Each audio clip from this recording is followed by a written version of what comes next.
So say what you will about Summon Ashes, but with the DLC coming up and a bunch of new incredibly hard bosses on a horizon, there are probably going to be some people that are going to be using Summon Ashes. Now, if this video is not for you and you are anti-Ashes, that's fine. But this is for those people who want to know not necessarily the best Ashes, but overall the most underrated Summon Ashes possible within Elden Ring. So I've compiled a list that is my personal top 10 underrated Summon Ashes. If yours differs, leave it down in the comments below. So let's go ahead and jump into the very first one. First up, we have the Mausoleum Soldier Ashes. Typically, ashes like this that have multiple parties within the one ash are not incredibly good. However, the Mausoleum Soldier Ashes are amazing.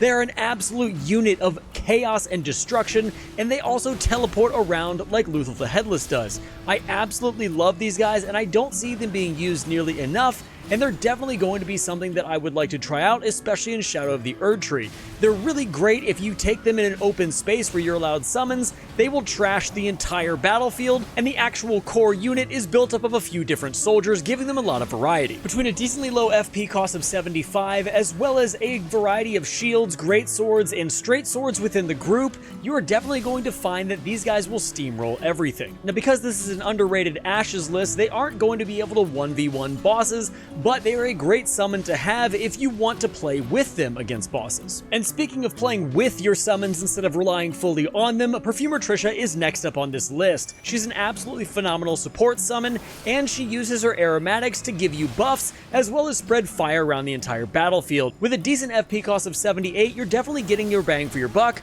because she's not only going to help you with her shield and dagger, but as I said before, she's going to be able to buff you over and over again anytime you take damage on the battlefield. The buff that she does apply is Uplifting Aromatic, which is going to boost all ally attack power and reduces incoming damage. I think Perfumer Tricia is a must-have anytime you're just running through the lands between and you're in the open spaces. She definitely allows your survivability to be spiked a lot. And Latena the Albenauric is next up on our list, and I think the reason that people think she's an underrated summon is the fact that she can't move, although if you get her close enough to wolves, she will mount a wolf and then become an unstoppable juggernaut, but for the majority of the places you can summon her, there are no wolves. With this summon, placement is everything. If you place her up on a cliffside overlooking a battlefield and just let her shoot her arrows in rapid fire, then she is an excellent support summon for you. You can go out on the battlefield, start killing everybody, and then you will see arrows just flying over your head, knocking enemies to the ground and doing a ton of damage. Now, where this summon falls incredibly short is typically user error. If you don't place her in a good location, her health pool is incredibly low and will very quickly be one or two shot by most bosses,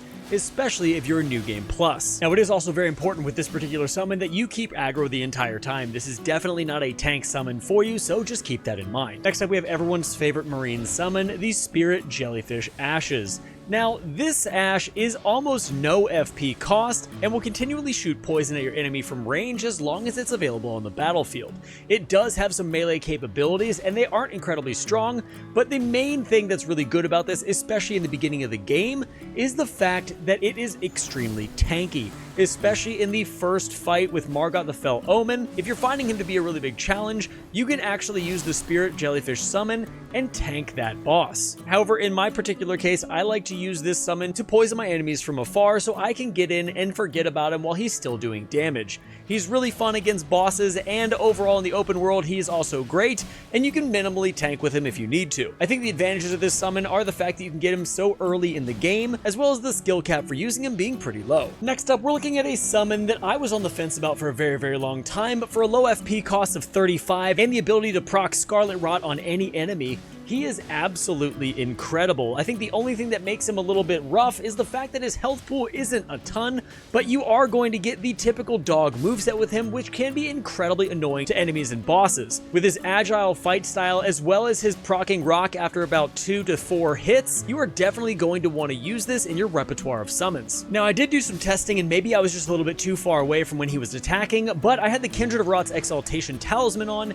and I did not get an attack power boost when he procs Scarlet Rot. Like I said, I'm not sure if I was close enough, but let me know down in the comments if that would work, because that would make him exponentially better. I think the way you definitely want to use this summon is you want to tank the boss, and you want him to come and dart in and out and do his attacks, allowing him to proc Scarlet Rot so your boss will slowly whittle down while you maintain all the aggro. There's nothing better than having a little annoyance next to that boss that's doing some damage and proccing rot damage while you can sit there and hammer on the boss as well. This is going to make overall your boss fights easier, and I definitely think this summon is great. Next up, we have the giant rat summons, and these guys are awesome because they don't take any FP or any health to cast. They are a free cast, and there's no harm to you, so you can use them at your leisure. Now, here's the coolest part about these guys. There are 5 of them that get summoned, and they can swarm and stunlock small to medium-sized enemies. I think these guys are a lot of fun to use because, once again, it just brings a little bit more chaos to the battlefield, allowing you to hide behind them while doing some damage of your own, while they keep the enemy from attacking. Each rat is also decently tanky, which means they're going to stick around for a very, very long time, and like I said before, there was no cost to summon them in the first place.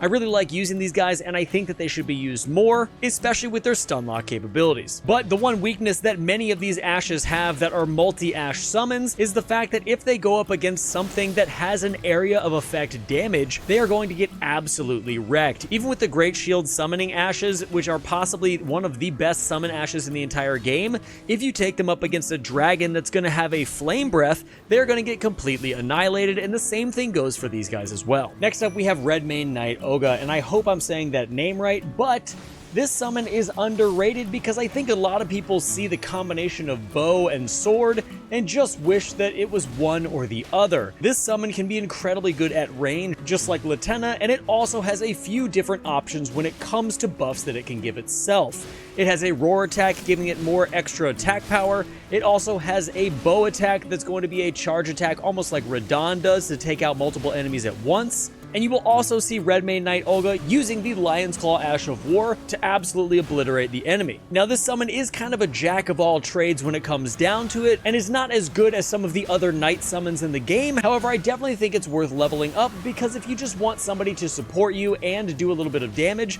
this summon is definitely for you. Now, hear me out. This next summon, the Oracle Envoy Ashes, are just fun to use. I think they're okay for the FP cost that they require. However, they are mostly for just causing chaos on the battlefield. They do have a mixture of melee attacks as well as the bubble blowing attack that the Envoy Longhorn has, and the fact that you get 5 of them at once is super awesome. These guys will allow you to maintain all the aggro while they just shoot bubbles onto the battlefield, staggering enemies, doing damage, and overall causing a lot of confusion. Now, don't get me wrong, these are by no means the best summon in the entire game, but I did find them incredibly fun to use, and if you have your own Envoy's Longhorn, then you can have your own bubble blowing army. Now, the Kaiden Sellsword Ashes can be very interesting, and the reason that I think that he's underrated is because if he does start doing his combo attacks on enemies and he is landing them, he absolutely flattens everybody. He has a really nice roar attack as well that's going to buff his damage, and the survivability is decent with a low FP cost. However, if you summon him and his AI kind of bugs out or is not attacking as many people as you need him to, or if he is just getting absolutely rocked, not dodging or blocking anything, then this summon completely is terrible. However, if you can get him to start hitting enemies, he is going to do a ton of damage and leave a wake of destruction. Now, once again, this is one of those summons that you play with, not behind. And what I mean by that is you still need to do the majority of the damage, take the majority of the aggro from this summon, because if he takes too much aggro, he's just going to get completely rocked. But if he is attacking the boss while you have the aggro, he's going to do some great damage, he's going to stick around for a while, and overall, he's a really fun time to have when you're just in a situation like you're seeing here on the screen, where there's a ton of enemies around. And lastly, possibly one of the most underrated ashes in my opinion, we have the Fanged Imp Ashes. Now, the imps are horrific to fight in general if they're in number in one of the random dungeons you go through, but when you have them on your team, they are amazing. They're incredibly aggressive, they take turns attacking, they take turns staggering, they have the ability to proc blood loss, and they are a great summon to use. Their health pool is not massive, but their FP cost is low, and because you get multiple of them, I do think this is really worth it. Now, the other thing I want to mention real quick about the Fanged Imp Ashes is typically, if they're at range, they will throw magic pots. They will also take turns throwing magic pot, meaning one will stand behind the other one, throw the magic pot, and the one in the front will attack and proc bleed, and it's a really awesome combination. So guys, that's going to be it for my top 10 best underrated summon ashes in the entire game. These are ashes that are incredibly fun to use, but may not be the absolute best ones you can, but more like support summons for you on your playthrough. So, with that being said, guys, thank you so much for being here, hanging out, and chilling with us. I appreciate it a ton. If you've not subscribed, make sure to subscribe on your way out. And until next time, stay safe, enjoy the game, and I'll see you in the next one.